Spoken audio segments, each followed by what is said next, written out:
미국 독립선언문에 만인은 평등하게 창조되었다. 이 말은 성서를 부정하는 말이다. 부정하기 위해서 창조란 말을 쓴 거예요. 성서에는 남녀가 불평등하게 창조됐다고 되어 있죠. 아담의 외로움을 달래주는 보조자로 헬프메이트 또는 헬퍼라고 번역하는데, 영어로는 번역되어 있는데, 이브가 창조되는데, 또 재료도 아담의 갈비뼈로 만드는 거니까, 그리고 또 처벌받는, 선악과를 따먹은 죄로 처벌받을 때도 여성은 남자에게 지배를 받도록 처벌을 받죠. 그러니까 창조된 것도 불평등하게 창조됐고 처벌도 불평등하게 받아요. 그러니까 창세기에 의하면 남녀는 불평등하게 창조됐다. 근데 십계명에 의하면 또 십계명 4조는 너의 부모와 너의 아버지와 어머니를 공경하라고 되어 있는데, 공경하라는 honor라는 영어는 지배자에 대해서만 쓰는 말이니까 아버지와 어머니를 지배자로, 아들을 피지배자로 생각하고 있으니까 남의 아버지가 아들이 아닌 사람이 누가 있어요? 아담까지 포함해서. 아담도 하느님의 자식인데 하느님한테 꼼짝 못 오듯이 지배 피지배 관계에서 창조되는 거야. 그러니까 성경을 부정하지 않고는 평등은 이룰 수가 없는 거야. 그러려면 정면으로 인간은 평등하게 창조됐다고 하는, 그렇게 말하는 수밖에 없어요. 공자님 철학을 실현하려면. 그래서 프랑스 혁명 헌법은, 인권선언이나 헌법의 앞부분은 똑같은데, 프리 앤드 이퀄로 번 프리 앤드 이퀄이라고, 번이라고 되어 있는데 태어났다고, 여기는 크리에이티드라고 되어 있어요. 먼저 나온 인권선언. 정확히 뉴 잉글랜드에 있는 청교도들을 향해서 맞서서 만들어진 것이다. 청교도는 용납하지 않죠, 그런 사상을. 청교도의 사상을 이어받은 건 미국 현재 공화당이고, 미국 독립선언문이나 그런 각종 독립 헌법들을 이어받은 그 정신에 그래도 비교적 가까운 건 미국의 민주당이라고 볼 수가 있어요. 그러니까 공화당은 거기 에반갈리즘을 끼고 돌고, 그 장로하고 맨날 돌죠. 미국의 민주당은 그 교회하고 별 관계가 없어요. 그리고 흑인들의 인권 신장을 위해서도 민주당이 애를 썼지, 공화당은 애를 쓴 적이 없어요. 그걸로 흑인을 다시 노예 만들려고 하는데 KKK단하고 가깝지. 거기 태극기 세력이야, 걔네들이. 미국이 만들어진 정신은 철저히 공자 정신에 의해서 만들어진다.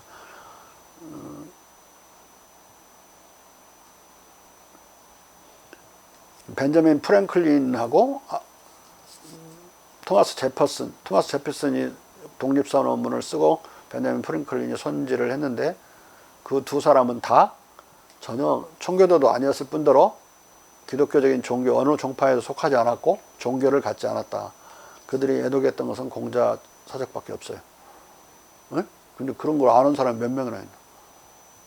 네가 저기다가 밖에다가 지금 우리 칠판에 걸어놨지만 미국의 대법원에 거기 왜 공자님 상을 거기 모셔놨는지 아는 사람이 미국 사람 중이라도 제대로 있냐고. 너도 모르지? 붙여놓지만 말았지 그냥. 읽어봤어 그 기사? 읽어봤어?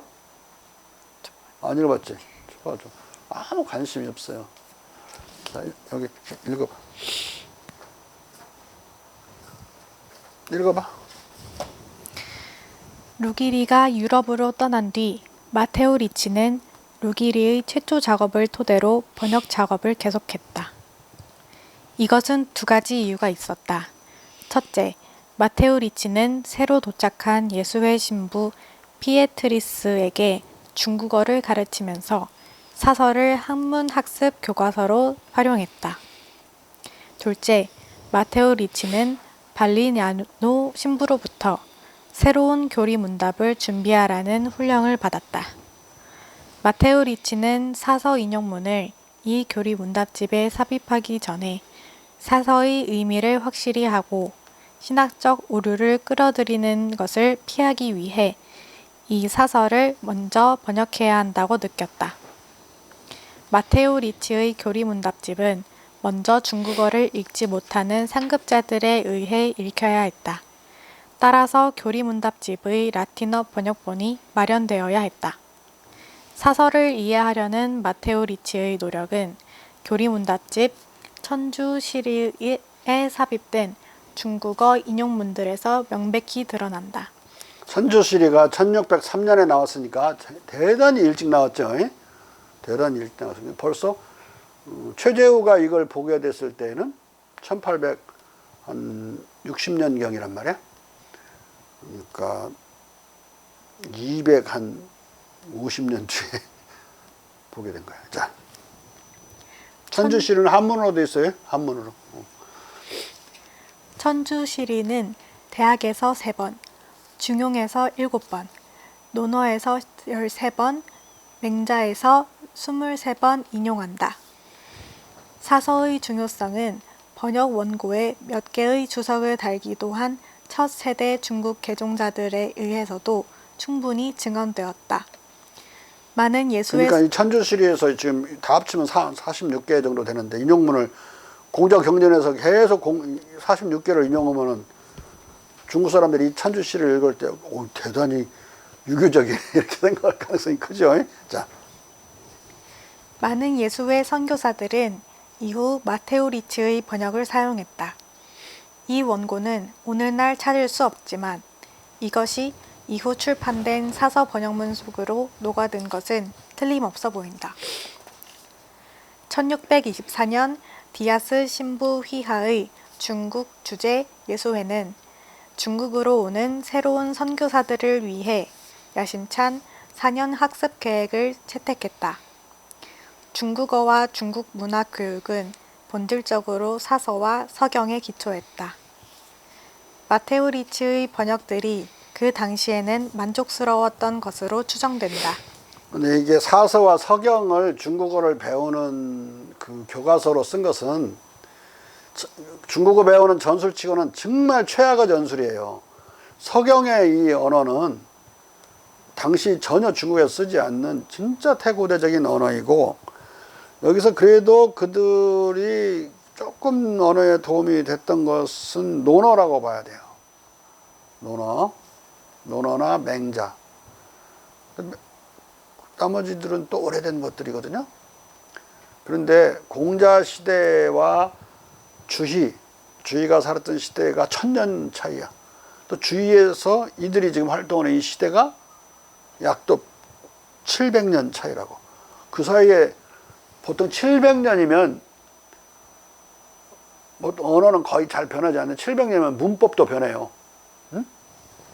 우리나라도 보면은 고에서 뭐뭐애라고 써도 되는 것이 있는가 하면 을이라고 써야만 되는 것도 있는데, 그게 막 고대어에는 혼돈되어 있기도 하고 애가 을로 바뀐 것도 있기도 하고, 그 다음에 중간에 현재 얹혀져 있는 것도.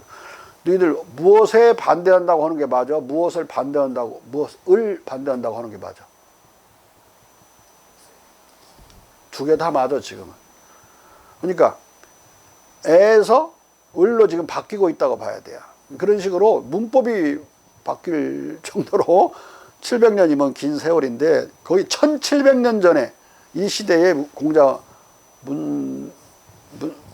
경전은 오래된 건데, 경문은 몰라 이걸 채택해. 그렇지? 그냥 중국어는 중국어야. 지금은 백화문은 완전히 다르죠. 그래도 주의의 글은 많이 백화문에 가까워야 되게 보면. 그래서 내가 주의 사전을 만들 때 많이 백화문하고 오늘날 중국어하고 비슷한 게 많구나, 그렇게 느껴지면서 사전을 내가 만든 적이 있어요. 주의를 읽으려고 주의 사전을 내가 만들었어. 인터넷에 지금도 갖고 있어서 달라면 내가 주지. 근데 지금 주의를 읽고 싶은 사람이 아무도 없어도 내 사전을 찾는 사람이 없어. 출판을 그래서 안 했어. 해봤자 안 사갈 것 같은데. 그냥 필요 없으면 돌려보는 게 낫지 차라리. 자. 다른 번역 시도가 없었기 때문이다.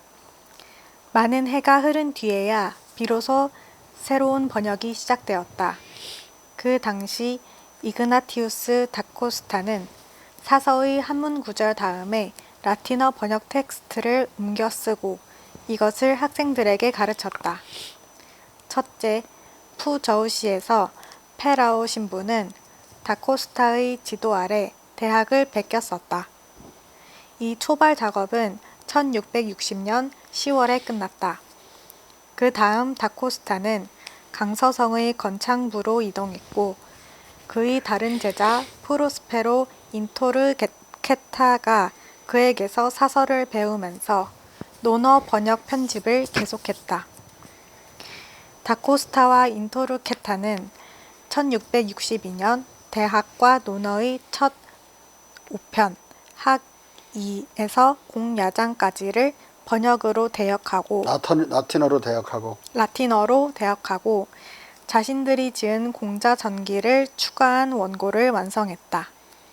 그리고 마침내 1662년 4월 13일 이 번역 원고를 강서성 건창부에서 중국의 지혜라는 제목으로 공간했다.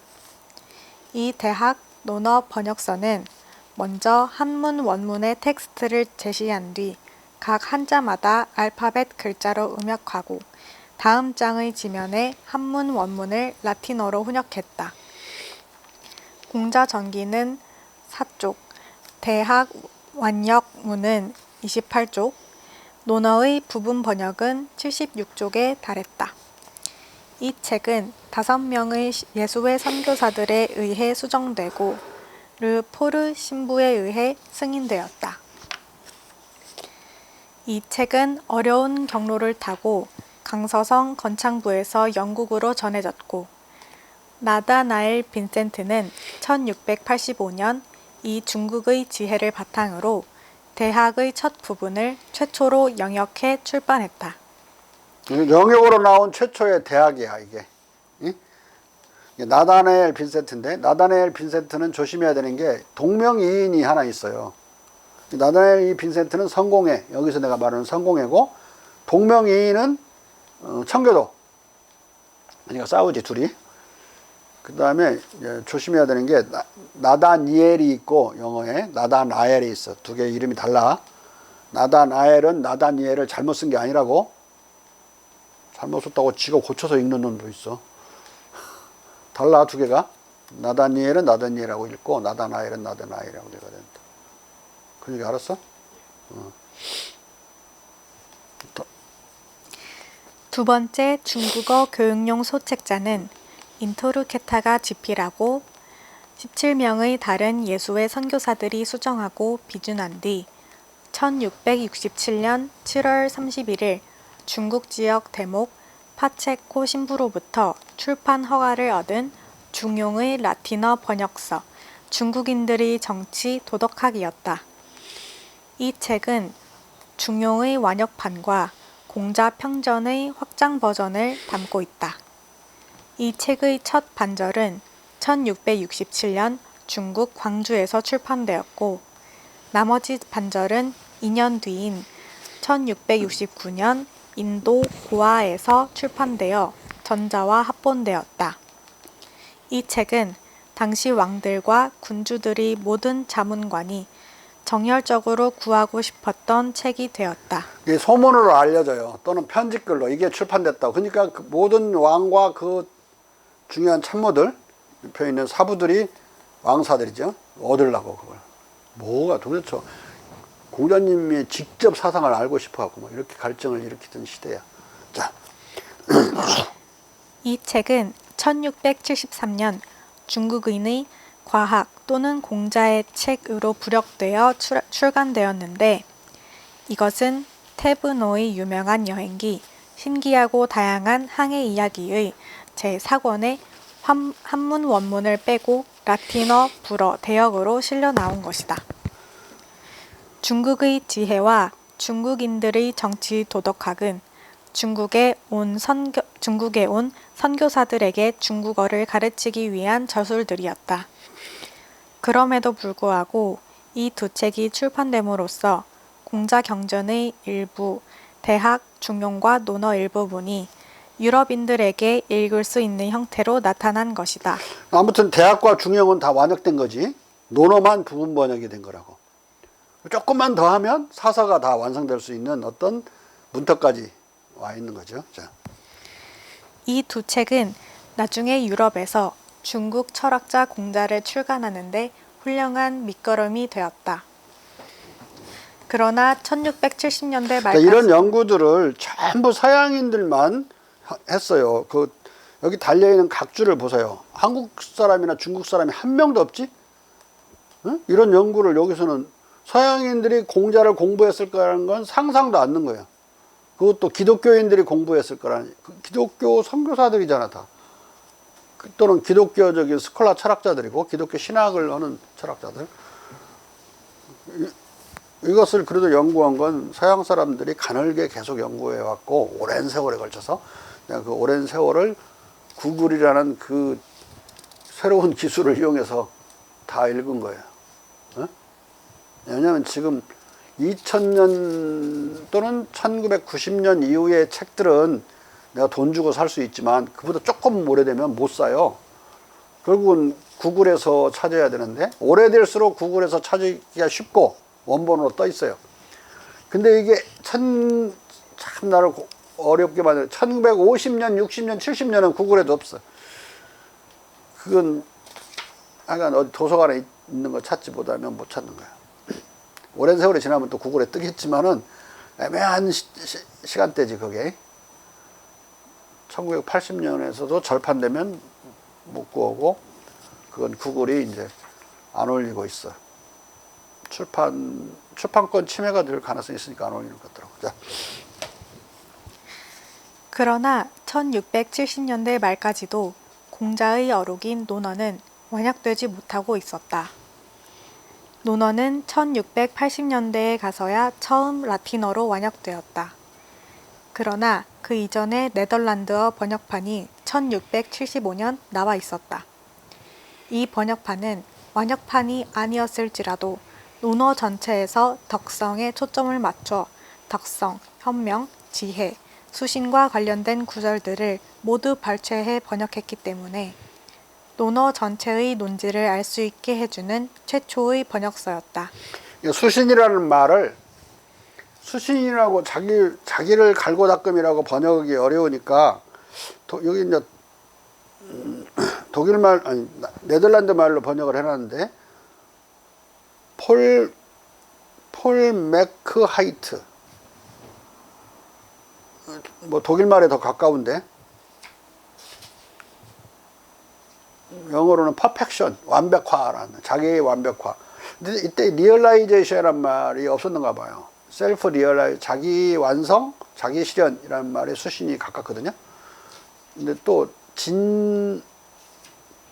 진성이라는 말이 있는데 공자 용어에 자기 본성을 다하는 거, 완전하게 다 실현하는 거. 또 그렇게 되면 진성과 수신은 같은 말이기도 하다고요. 자. 번역자는 네덜란드 화약 제조업자 피터 판 호은이었고 출판사는 바타비아에 소재하는 네덜란드 출판사였다. 판 호은은 자기 성찰로부터 시작하는 덕스러운 삶을 영위하는 방법에 관한 공자의 가르침이 어떤 서약 저작보다 적절하다고 확신했다. 그는 흔히 그렇듯이 공자를 예수와 비교하지 않았으며 공자 원문을 스스로 말하게 하고 독자가 그 자신의 결론을 도출하도록 했다.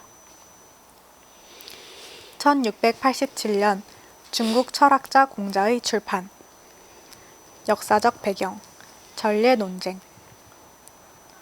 중국을 극적으로 유럽인의 관심 대상으로 만든 획기적 유교 경전 번역서는 프로스페로 인토르케타, 필립 쿠플레, 크리스티안 헤르트리히, 프랑스와 루지몽 등 4명의 예수회 선교사가 루이 14세의 칙령에 따라 논어, 대학, 중용을 라틴어로 번역해 출판한 중국 철학자 공자 또는 중국 학문, 이하 중국 철학자 공자이다. 이 책의 몸통을 이루고 있는 것은 루기리의 1588년 사서 번역문을 초고를 마테우 리치가 5년 뒤 손질한 원고다. 그러나 이 책이 출판되기까지는 중국 전례 논쟁, 해석 논쟁 등 여러 사건과 많은 곡절이 있었다. 1666년부터 1670년까지 4년 동안 모든 중국 주재 선교사들은 광주에 강제 유배되어 있었다. 선교사들은 강제 유배된 사건은 이들이 사람들의 엄청난 탄원을 받는 거야. 그러니까 상언이 황제 앞으로 엄청나게 올라왔어요. 이네들 쫓아내라고. 왜냐하면 자기 딸이나 아들들을 데리다가 교회당에 가둬놓고 무슨 세례한답시고 꽉 붙들고 하죠. 그 신부가 꽉 붙들고 해. 난 어떻게 하는지 보지는 않았지만 그렇게 한대요. 그것을 처녀를 그렇게 하면 중국 사람들이 못 견디잖아요. 그래서 부모들이 막 들고 일어나서 막 교회당 불질르고 때리 부수고 그러면서 이들을 다 몰아내달라고 황제한테 많은 그 상한들 상소문이 올라와요. 그런데 이제 이들도 이제 이걸 믿으면 절대 절에 가지 못하게 하고 자기 가톨릭 세례를 받으면 다른 일체의 유교도 필요 없고 막 이런 식으로 독단적으로 불관용적으로 이제 자기들의 가톨릭을 관철을 시켜요. 충돌이 막 일어나지. 왜냐하면 중국인이나 조선 사람이나 공통된 특징이 이것저것 다 믿어보잖아. 이거 믿는다고 가지 못하게 하면 이상한 놈으로 보지. 젊었을 때 유가 아니면 이상하고 중반 때는 불교 모르면 무식하고 늙어서 도교 모르면 그야말로 철이 덜 들었다고. 그 유불선을 다 믿는데 평생 살다 보면 또는 뭐 가치도 믿고 그리고 성리학은 불교고 유교가 섞여 있는 건데 그러니까 이제 이 중국의 관대한 종교적인 그런 문화하고 이들하고 내 앞에서 다른 신을 나는 I am a jealous God이라고 되어 있죠. 영어 원문에 그 창세기에 나는 질투 많은 신이라 내 앞에서 다른 신을 말하지 말 우상을 섬기면 안 된다 이렇게 되어 있기 때문에 이게 충돌하는 거예요. 이 독선적인 종교라 불관용 종교라고 그래. 이슬람과 기독교가 불관용 종교야. 다른 신을 말해. 그 코란은 뭐라고 되어 있어? 알라 외에 다른 신은 없다 그렇게 돼 있어. 그러니까 뭐 기독교인들이 어디 뭐 통과하려고 그럴 때 통과하는 놈 허가를 줄 때 알라 외에 다른 신은 없다 그거 왜라고 해갖고 못 해보고 우물쭈 물으면 칼로 베불고 이슬람 놈들이 옛날에 많이 그랬듯이 지금도 그러잖아. 코소보에서 전투를 하니까 기독교 신부 잡아가지고 따라서 하라고. 알라 외에 다른 신은 없다. 따라서 하라고. 하겠어? 목사님이 쏘아 죽여버리더라고. 영화에서 거의 사실을 기록한 영화 비슷한 영화인데. 둘 때 비슷하지? 아예 뭐 젤러시 가시라고 하는 기독교나 그 알라 외에 다른 신은 없다고 써져 있는 코란이나 비슷하잖아. 두 개는 아주 비슷해요. 코란의 80%는 성경과 같아 내용이. 예수는 4번째 선지자로 소개되어 있고 5번째 선지자로 이제 알라가 등장하는 거야. 응? 비슷한 것들이 진짜 싸워. 그리고 카톨릭하고 그 카톨릭의 많은 제식 이런 것은 불교하고 비슷해. 염주 들고 있는 것도 똑같아. 그 경문 여는 것도 비슷하고. 그 염주는 힌두교와 불교로부터 들어간 거야. 가톨릭으로 들어가는 거. 염주 알아? 카톨릭의 염주? 네. 그리고 독신으로 사는 것도 똑같잖아. 천당 있잖아. 파라다이스 기독교에. 불교 힌두교 극락 있잖아. 극락. 구조가 비슷해요. 영생을 믿는 것도. 그 사후 영생을 믿는 거지. 자. 그리고 이게 참 그 윤회 사상이 없으면 기독교의 기본적인 건 붕괴돼 버리는 거야. 그 플라톤의 인식론도 붕괴되고. 플라톤의 인식론은 삼계설이라고 그러는데 옛날에 이데아의 세계에서 내가 살았는데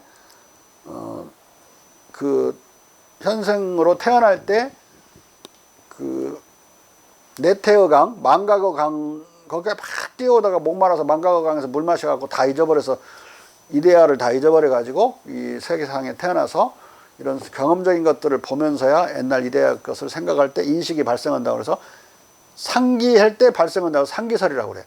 근데 다시 태어난다는 그 윤회가 있기 때문에 이게 지금 성립하는 거니까 윤회설이 없으면 플라톤의 상기설은 불가능한 거야. 마찬가지로 예수님이 3일 만에 다시 태어났어. 살아났어. 그 예수 강림 그 재생한 거잖아.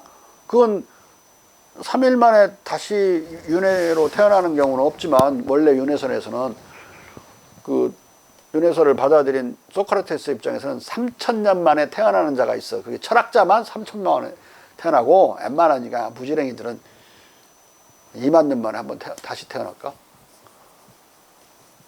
근데 축생도는 안 받아들이는데 불교와 신두교는 축생도가 있지. 또 죽어. 영혼에서 또 죽어. 사람으로 영혼에서 죽어서 소영혼으로 소로 태어날 수도 있어. 더 살면서 나쁜 짓을 한 놈은. 아무튼 간에 그 이후 죽은 뒤에 이후에 그 영혼의 세계가 또 있어가지고 이제 다시 태어나려면 윤회라고 그래 그걸. 예? 근데 윤회의 사상이 없으면 예수가 다시 태어난다는 살아났다는 3일 만에 살아났다는 건 관념이 있을 수가 없지. 불교의 기본 구도 없이는 기독교는 붕괴된다. 기독교 신학은 붕괴되는 거야. 자, 플라톤의 철학도 붕괴되고. 자. 선교사들은 1666년 3월 25일 도착했다. 곧 다코스타와 트리고 신부가 사망했다. 모두 23명의 선교사들이 광주의 예수회 공간에 가택연금 상태에 그래서 상소와 거듭된 끝에 이들이 이제 다 쫓아내기로 한 거야. 너무 독선적으로 구니까 종교적 관용을 4,000년 전통을 가진 나라에서 이들이 와서 불관용을 퍼뜨리고 불관용을 주입하려고 그러니까 그 상소문이 오면서 이 강제로 이제 그들을 모아놓은 거야. 나중에 마카오로 데리고 가려고. 자. 가택연금 상태에 처해 있었다. 예수회 신부 외에도 프란체스코파 앙투안 드 생트 마리 신부와 나바레테 사르페트리 레오나르디 등 3명의 도미니크파 신부들이 있었다. 이 강제 유배 기간에 중국 경전은 새로운 역할을 하기에 이른다. 여기에 모인 선교사들은 광주공의회를 열고 중국에서의 사제직의 근본적 방향, 특히 몇몇 기독교적 관행을 중국 문화에 적응시키는 것이 적합성을 토의했다. 유배는 선교사들을 강제해 중국에서의 80년 선교 생활을 새롭게 평가하도록 했던 것이다.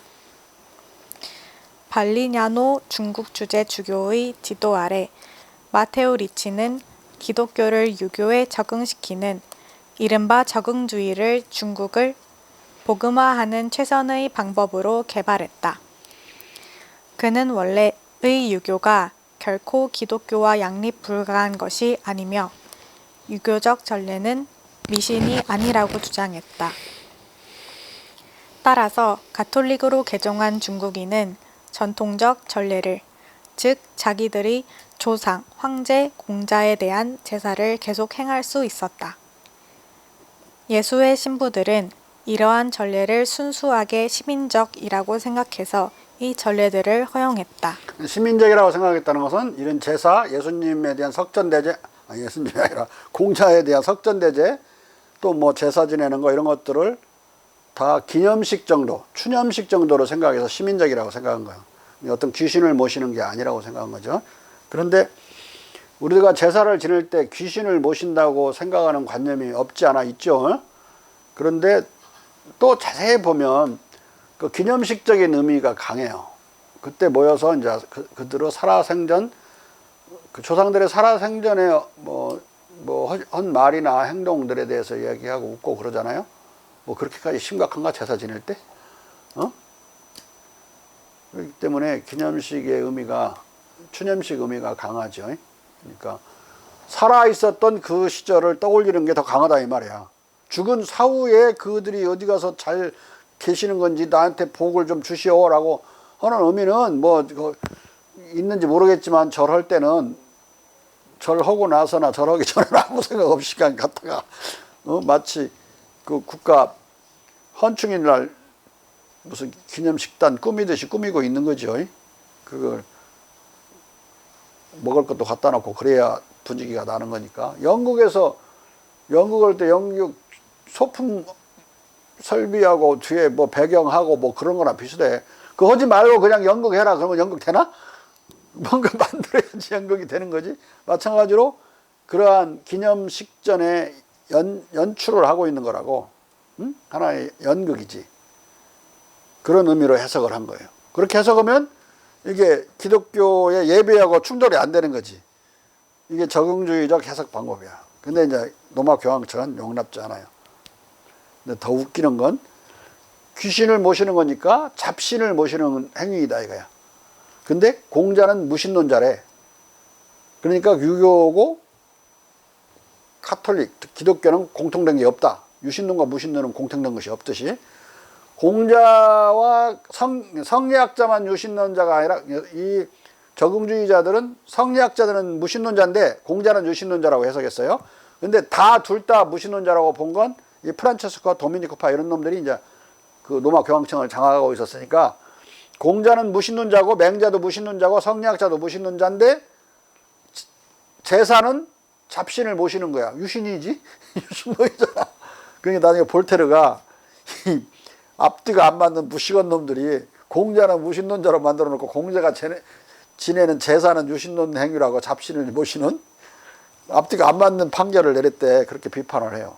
내가 봐도 앞뒤가 안 맞는 소리야. 제사가 시민적인 기념식이어야 공자가 무신론자가 될 수도 있는 거거든요. 그러니까 뭐 약간의 뭐든지 이건 종교적이고 이것은 비종교적이고 그렇게 딱 갈라지나? 그건 아니잖아요. 어느 건 대체로 그 과학적인데 가령 어느 정도는 또 신학적인 요소가 있잖아요. 가령 존 로크가 대단히 과학적이고 철학적인데 기독교의 합리성이라는 디서너블리스 오브 더 크리스천이티 기독교의 합리성이라는 책 세 권인데 신학책이에요. 그러면 그 철학자는 그 예수쟁이야 철학자야. 또 칸트도 이성의 한계 내에서 종교라는 건 대단히 두꺼운 글인데 거기에는 완전히 그런 그 원죄설 같은 거 기독교 그걸 다 받아들이면서 쓰고 있는 거니까 기독교 신학이에요. 그러면 공자가 주역을 한 것이 공자의 신학이라면 공자하고 칸트하고 비교해서 누가 더 철학적이냐 누가 더 종교적이냐 칸트가 훨씬 더 종교적이야. 한 철학자라 하더라도 그 과학적 철학성하고 종교성이 혼재되어 있어서 그 정도를 봐야지 이건 종교적이고 이것은 반종교적이고 이렇게 딱 모든 사태가 구분되지 않는다. 그러니까 제사 안에 기념식적인 측면이 압도적이지. 근데 조금은 또 종교적인 요소도 있잖아요. 응? 역학, 주역을 해석하는 거 거의 철학적이에요. 근데 그 괴를 뽑을 때는 대단히 그 주술적이거든. 딱 괴만 뽑고 나면 해석은 다 철학적으로 해야 돼요. 안 그러면 못해. 그러면은 아폴론 신전에서 가가지고 아폴론한테 점을 꼭 쳐야 된다고 주장한 소크라테스가 더 철학적이야? 공자와 같은 주역만을 인정하고 나머지를 인정하지 않은 공자가 더 철학적이야? 소크라테스에 비하면 공자가 훨씬 더 철학적이고 과학적이에요. 무슨 말 알겠어? 이게 딱 나눠지는 게 아니라 이 말이야. 뭐든지. 여러분들의 행위도 거의 다 그래. 현충일을 왜 기념하는 거야? 우리 돌아가신 분들의 영령을 기리고 위로하고 그러는 나라 아니야. 그러면 그 약간 종교성이 있지? 100% 기념식이라고만 볼 수 없다고. 네? 그 임시정부 기념식 그런 것만 100% 그렇게 볼 수 없단 말이에요. 현충원을 만들어 놓고 현충일을 기리고 그러는 것은 응? 어느 나라나 다 종교적인 측면이 다 있는 것이다. 미국의 뭐 대통령이 성경책 위에 선서하면서 취임을 하는 거나 또 뭐 영국이 국가의 신이여 하나님이여 우리 여왕을 보호하소서. 첫 구절이 그렇지? 우리나라는 마지막 후렴글에 어? 하나님이 보호하사 우리나라 만세. 다 그걸 종교라고 보면 다 종교가 되게. 근데 앞부분 그 애국가 가사의 대부분은 비종교적이잖아. 그 뒤에 한 줄이 그렇게 나. 영국도 마찬가지야. 그 첫 구절만 종교적이고 나머지는 또 다 상당히 또 근대적이에요. 응? 100% 확실하게 종교적이고 100% 비종교적이고 그런 건 없다. 인간의 생활에서. 이렇게까지 막 따지고 그럴 것도 아닌데 이 예수쟁이들 천주쟁이들이 서로 죽이는 거야. 이렇게 해갖고 서로 죽여. 갈라가지고. 자. 하지만 북경 예수회의 선임자로서 마테오 리츠를 계승한 롱고 바르디는 이놈은 예수회인데 예수회 배반한 자야. 그래갖고 마테오 리츠의 적응적인 노선을 비판해요. 자. 이 사항에 관해 반대 견해를 품고 있었다. 롱고 바르디는 유교가 보통 백성들에 의해 이해되고 실천되는 방식과 엘리트들에 의해 이해되고 실천되는 방식 간의 차이를 강조했다. 롱고바르디가 보기에 엘리트들은 공자의 참된 메시지가 무신론적이고 유물론적이라고 여기는 반면 보통 백성들은 유교를 영혼 불멸과 신령의 실존에 대한 대중적 믿음의 긍정으로 이해했다. 하지만 롱고바르디에 의하면 엘리트들은 자기들의 무신론적 자세에 관해 모호성을 유지하는 것을 선호하고 대중적 신앙을 공격하는 것을 삼갔다. 이건 정확한 판단인데 우리가 이렇게 살았어요. 그런데 이것을 몽땅 그래서 유생들은 무신론자다 이렇게 몰아버릴 이유도 없는 거예요. 왜냐하면 유생들은 아니면 아니고 기면 기다 그렇게 판단할 수 있는 게 아니라고 그랬죠. 유생들도 조금은 또 종교적이고 그들도 제사 지내잖아. 4대 봉사까지 성리학자들은 그들이 무신론자 중에 왕초 무신론자라고 생각하는 성리학자들은 4대 봉사까지 한다니까. 4대 봉사는 증조 할아버지, 고조 할아버지 또 위에 고고조 할아버지한테까지 지내는 거예요. 근데 대체로 3대 봉사만 하지. 그냥 유생들은 성리학자 아닌 사람들은 3대 봉사만 해도 돼. 왜냐하면 그 4대 할아버지는 본 적이 없는데 공감적으로 서로 교류한 적이 있어야 돼요. 왜냐하면 제사 현장에서 모여서 그 사람은 살아생전에 대해서 기억하는 거잖아. 그냥만 이런 말 했다고. 근데 본 적도 없는 사람들이 모여서 그 기록이나 보고 위대한 사람이면 기록이나 남아있지. 없어요. 그런데 아무튼 위대한 사람은 4대 봉사가 아니라 막 500년, 1000년도 한다 제사를 지낸다. 황희정성 제사는 지금도 지내. 이순신 장군 제사도 지금도 지내고. 왜? 기록에 다 그 사람 살아생전의 행적이 다 남아있으니까. 이순신 장군만큼 많이 남아있는 게 어디 있어. 응?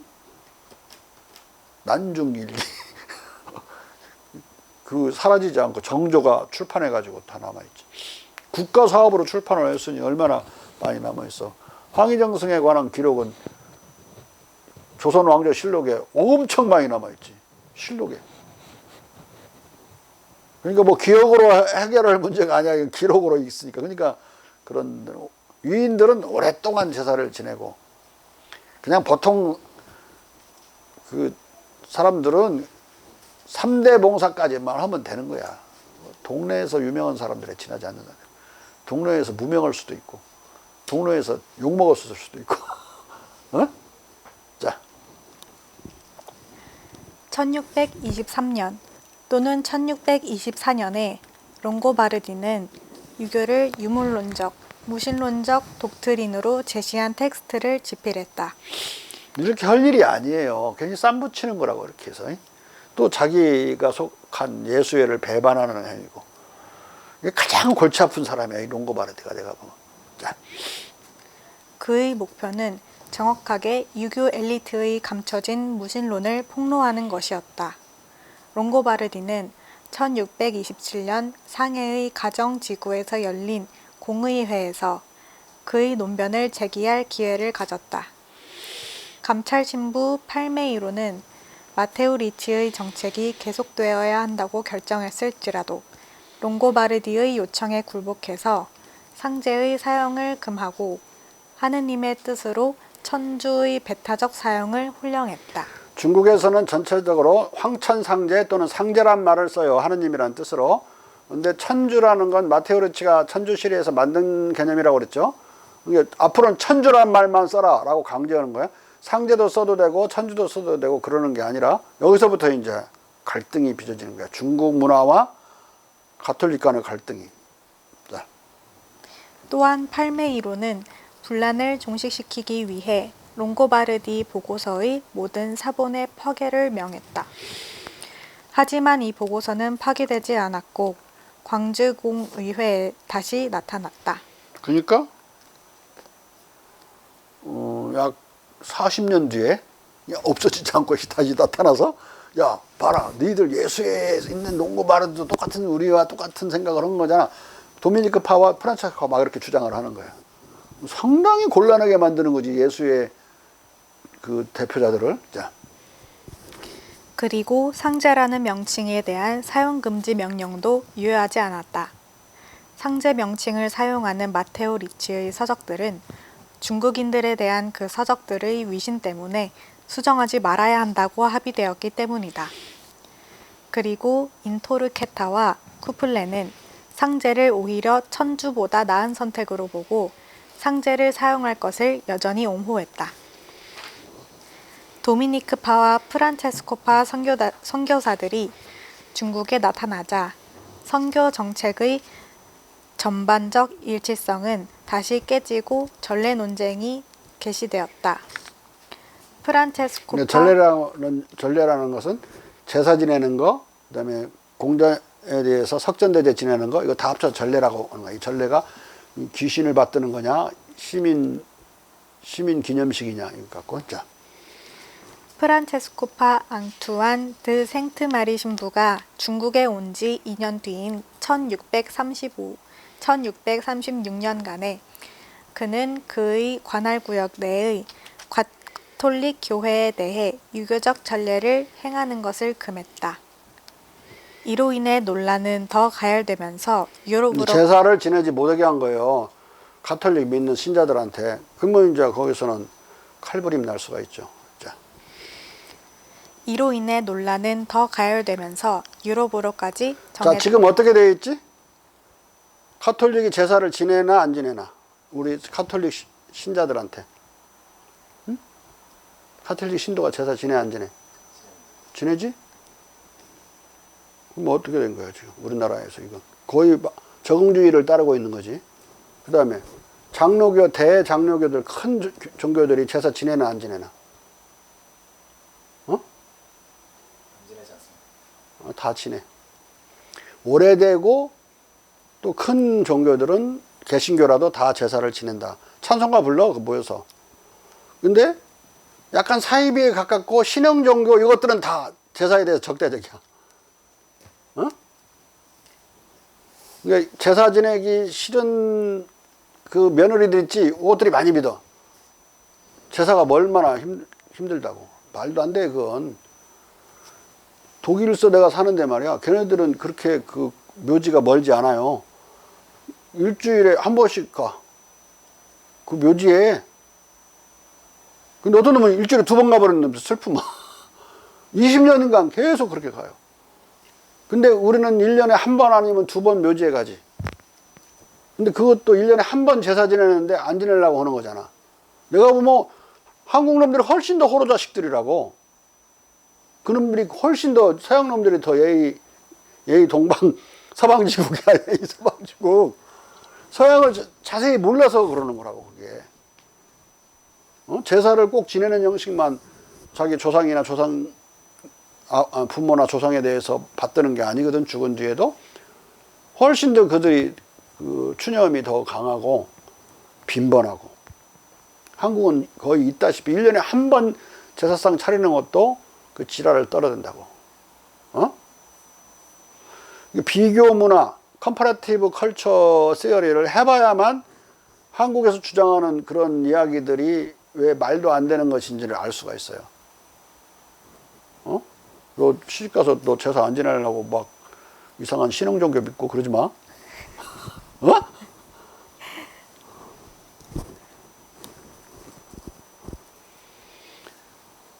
그러니까 각 나라가 부모에 대한 관계는 가장 긴밀하잖아, 자식들과 관계가. 그러니까 죽은 뒤에도 부모와 관계가 좋으면 좋을수록 부모에 대한 추념이나 그런 의식이 강해진단 말이에요. 물론 부모가 왼수처럼 살았던 사람은 잘 안 가겠지. 어? 그러니까 결국은 그건 예의로 보면 두 번째 내가 말한 건 일반적으로는 그런 거기 때문에 서양도 우리와는 형식은 다르지만 그런 식으로 죽은 부모를 모시고 죽은 조상을 모시는 방식이 있고, 내가 보면 양적으로는 또 강도는 그들이 훨씬 세요. 훨씬 세다고.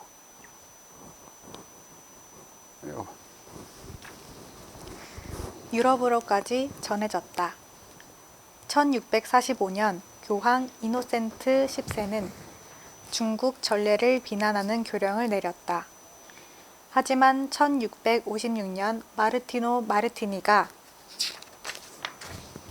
로마로 파견된 뒤 알렉산더 7세는 이전의 교령을 무효화하지 않은 채 중국 전례를 공인했다. 뒤죽박죽이 된 거야. 이렇게 해갖고 무효하려면 무효하든지 그래. 무효하지 않은 채 또 이것도 허가해주고 그러면 어떻게 되는 거야. 자, 뒤죽박죽이 된 이 모든 상황을 배경으로 광주에 모인 선교사들은 중국 전례의 올바른 해석을 두고 논란하는데 상당한 정력을 쏟아부었다.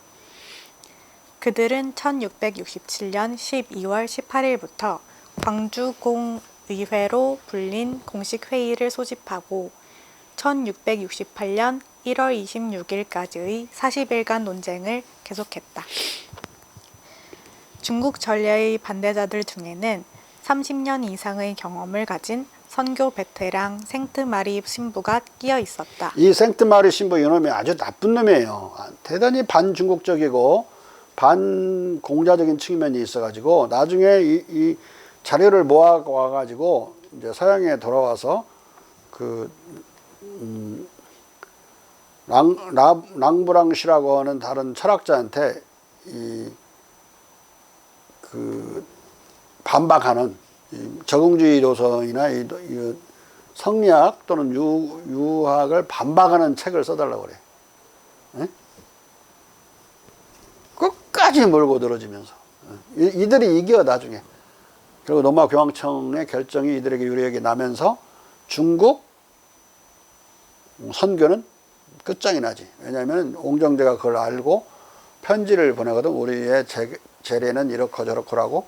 근데 그 풍랑 만나서 늦게 도착했을 뿐더러 로마 교황이 받아갖고 쓰레기통에 넣어버려. 황제의 칙령을 그런 것은 알려지진 않았지만은 아무 답이 오지 않으니까 싹 모아가지고 신부들을 모아서 마카오로 다 추방해버려.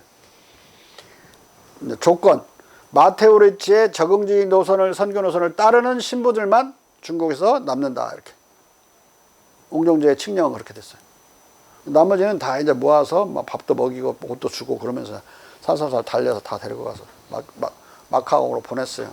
더 이상 어디 갈 것은 아니고 거기서 반성이 돼서 적응주의 노선을 오케이 하면 두르고 아니면 두르지 말라고. 볼테르가 자세히 썼어. 이게 그들을 추방하는 것도 얼마나 휴메인했냐, 인간적이었냐 이거야.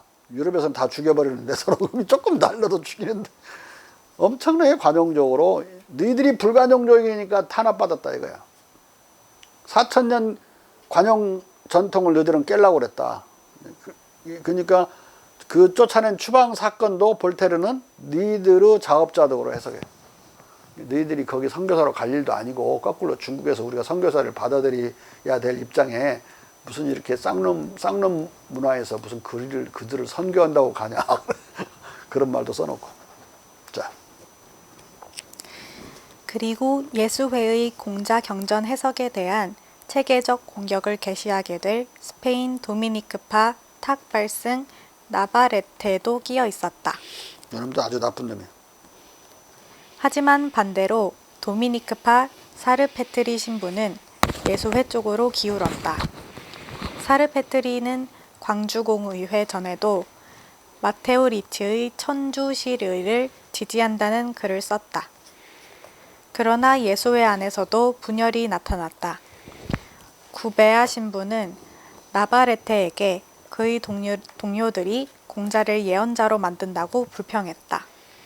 보다 중요한 것은 롱고바르디의 보고서가 광주에 다시 나타나 선교사들 사이에 떠돌며 중국 전례의 반대자들에게 보다 무게를 실어주었다는 것이다.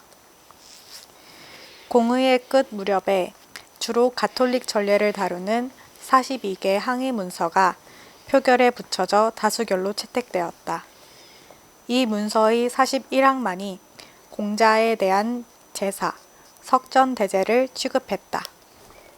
이 항은 1645년 이노센트 10세의 비난이나 1656년 알렉산더 7세의 공인을 언급하지 않았다. 이 41항은 공자에 대한 제사에 반대한다는 확실한 증거가 없기 때문에 이 전례가 독실한 신앙 속에서도 관용될 수 있고 그토록 많은 백성들에게 구원의 문을 닫아서는 아니 된다고 개진하고 있다. 아주 절충적인 그런 항목인 거죠. 아무튼 이 공회에서 적당한 절충주의가 나타났지만 그 이후에 또 계속 이 전례 논쟁은 계속된다. 로마 교황청이 최초로 퇴행적인 정책 결정을 내릴 때까지 이 싸움은 계속돼요. 그리고 자멸해버려. 나중에 단 한 명도 사실 중국에 카톨릭 신자가 없도록 스스로 만들어버리는 사태가 벌어지고 이 도미니크파, 프란체스코파 이들이 이제 실권을 장악하면서 조선에 대한 선교도 거의 이제 모략 종교식으로 해가지고 탄압을 유발해서 탄압을 하면은 이제 프랑스 군대 해군을 끌어 들어와서 조선을 공격하게 만드는 황사양 백서 사건이 나는 거예요. 그 이전에는 피비린내가 난 적이 없어. 왜냐하면 유교 국가는 어떤 신앙이든 어떤 종교든 다 관용을 하기 때문에 했는데 그 나라를 공격하게 만들면 그 문제가 이제 안보 문제가 발생하는 거지. 그러니까 바로 조선도 탄압하기 시작한다. 그들에 대해서. 중국도 이제 이런 문제가 발생하면서부터는 적응주의 외에는 받아들이지 않는 식으로 종교 정책에 대해 전환을 했고, 그 이전에 황건적, 홍건적 이런 것도 다 종교 세력이고, 뭐 종교를 이상한 걸 내거는, 그리고 백령교도 그런 세력이고 태평천구난도 그런 거예요. 근데 그런 건 기본적으로 사상에 대해서 그런 활동에 대해서 관대하지만 그들이 무기를 들고 국가를 전복하려고 들 때는 좌도 난정이라고 그래가지고 좌파의 이념으로 정사를 난잡하게 만드는 걸로 해서 대명률에 의해서 처벌했거든요. 동학교도도 좌도 난정으로 최재호도 그래서 처단돼요. 근데 이제 나중에는 국가가 잘못했다고 고종이 다 이제 그걸 번복을 하게 되는데 1907년에 동학과 국가 간에 이제 최초의 그때는 화해가 벌어졌어요. 화해가 벌어지고 나라가 이제 없어지게 되죠.